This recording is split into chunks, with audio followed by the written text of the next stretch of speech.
جی مولانا احمد صاحب، میرا سوال یہ ہے کہ عید الاضحیٰ سامنے ہے اور ایک طرف مہنگائی بھی ہے اور بقرعید کا تہوار بھی. ایسے میں مسلمانوں کے لیے بیلنس بنانا کیسا ہے، کس طرح سے کرے گا؟ بسم اللہ الرحمن الرحیم.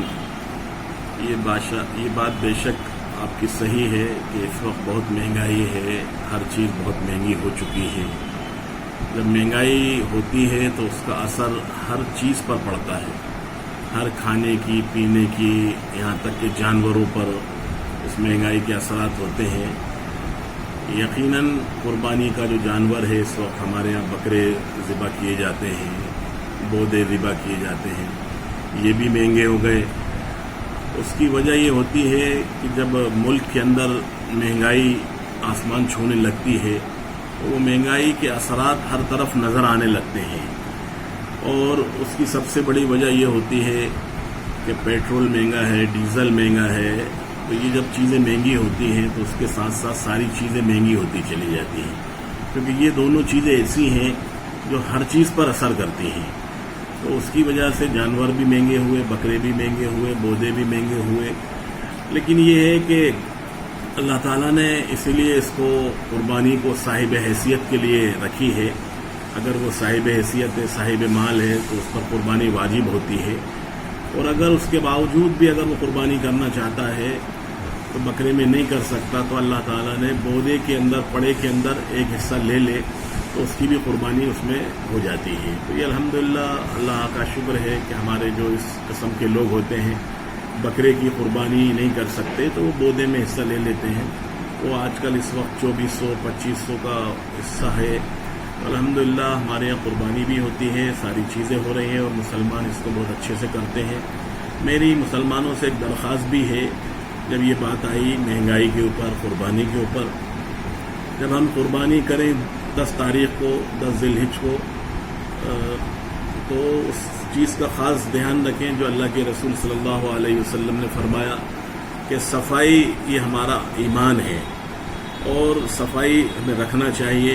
اس وقت ایسا نہ ہو کہ ہم جانوروں کا جو لادہ فضول چیزیں ہوتی ہیں وہ سڑکوں پہ یا ادھر ادھر نہ پھینکیں، اس کو باقاعدہ جو اس کے گاڑیاں آتی ہیں اس کے اندر پھینکیں، اس میں ڈالیں.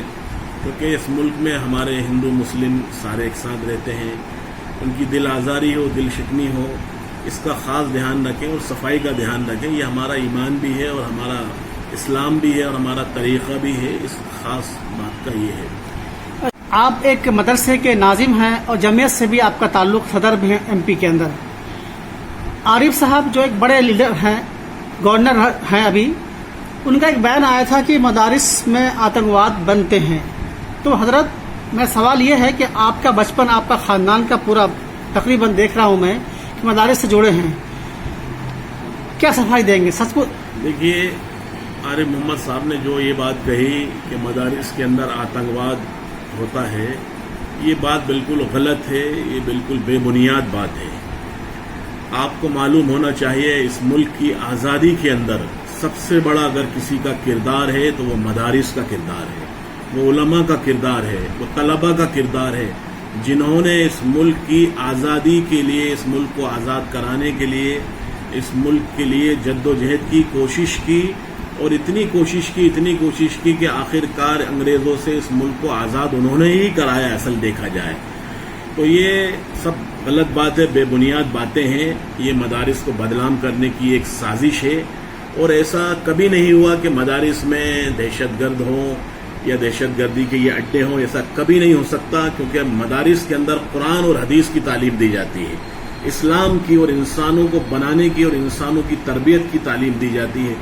آپ کبھی بھی کسی مدرسے میں جا کے، کبھی بھی ہماری حکومت ہو یا کوئی بھی ادارہ ہو، وہ جا کے دیکھ سکتا ہے کہ الحمدللہ ہمارے مدارس کے اندر تعلیم دی جاتی ہے، نہ کہ بم بنانے کی ٹریننگ، نہ ہتھیار بنانے کی ٹریننگ دی جاتی ہے. اس طرح کا کوئی چیز نہیں ہے.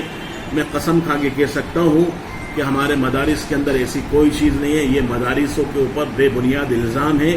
اس کی وجہ یہ ہے کہ معاشرے کے اندر، ملک کے اندر، مسلمانوں کے اندر سب سے بڑا اگر کردار ہے سدھار کا، سب سے بڑا راہ راست پہ لانے کا تو وہ مدارس کا ہے. تو اسی لیے وہ مدارس کو ٹارچر کرتے ہیں, مدارس کو بدنام کرنے کی کوشش کرتے ہیں. کبھی بھی ہمارے اس ملک میں نہیں ہوا. آپ دیکھ لیں اس ملک میں جتنے بڑے بڑے مولانا ابوالکلام آزاد ہوں یا جتنے بھی لوگ جتنے گزرے ہیں وہ سارے مدارس سے نکلے ہیں, مدارس سے پڑھ کے نکلے ہیں. یہ اللہ کا شکر ہے. اگر کوئی سے غلطی ہو جاتی ہے تو اس کا ایک آدمی کی وجہ سے پورے مدارس کو بدنام نہیں کیا جاتا. ہم دیکھتے ہیں کتنے سارے واقعات ایسے ہوتے ہیں لوگ کرتے ہیں لیکن ان کی کمیونٹی اور ان کے کسی چیز کو بدنام نہیں کیا جاتا, لیکن یہ صرف مسلمانوں کو الزام دیا جاتا ہے. اس کے نصاب کو بدلنا چاہیے. میرا سوال یہ ہے کہ مدارس کے نصاب کو کس حساب سے بدلا جائے گا اگر کیا تو؟ دیکھیے یہ جو مدارس ہے اصل اس کی بنیاد کو سمجھنا چاہیے. اس کی بنیاد قرآن اور حدیث پر ہے. جی. اس کا بنیادی مقصد یہ ہے کہ ان مدارس کے اندر دینی تعلیم دی جائے, علماء تیار ہوں, ائمہ تیار ہوں. یہ اس کا مقصد ہے اصل. تو الحمدللہ یہ چیزیں یہاں تیار ہو رہی ہیں. رہا سوال کہ دنیاوی تعلیم ہونا چاہیے تو الحمدللہ ہمارے مدارس کے اندر اس وقت دنیاوی تعلیم بھی ہو رہی ہے, دنیاوی تعلیم دی بھی جا رہی ہے. اور انہوں نے تبدیل کیا ہے کہ دینی تعلیم کے ساتھ ساتھ دنیاوی تعلیم بھی ہو.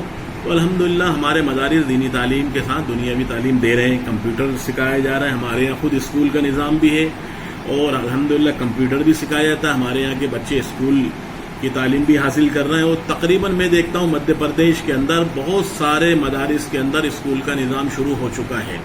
یہ بات صحیح ہے کہ پہلے یہ چیز نہیں ہوتی تھی, لیکن اب الحمدللہ بہت بڑے پیمانے پہ اس چیز کو شروع کیا گیا ہے اور مدارس کر بھی رہے ہیں, بہت خوبی سے کر رہے ہیں. اور بہت اچھی صلاحیت کے وہ ہمارے طلبہ تیار ہو رہے ہیں اسکول کے اندر, مدارس سے جو نکلنے والے ہیں. تو الحمدللہ یہ فائدہ ہو رہا ہے اور ہونا چاہیے. کوئی دنیاوی تعلیم ہو یا ہندی ہو یا انگلش ہو یا کوئی بھی تعلیم ہو, کوئی اس سے نفرت نہیں کرنا چاہیے, اس کو اس سے محبت کرنا چاہیے. تعلیم ہوتی ہے اور اس کو پڑھنا بھی چاہیے, اس میں کوئی شک نہیں ہے. ضرورت کی چیز ہے, ضرورت کی چیز کو ضروری حالات میں حاصل کرنا چاہیے.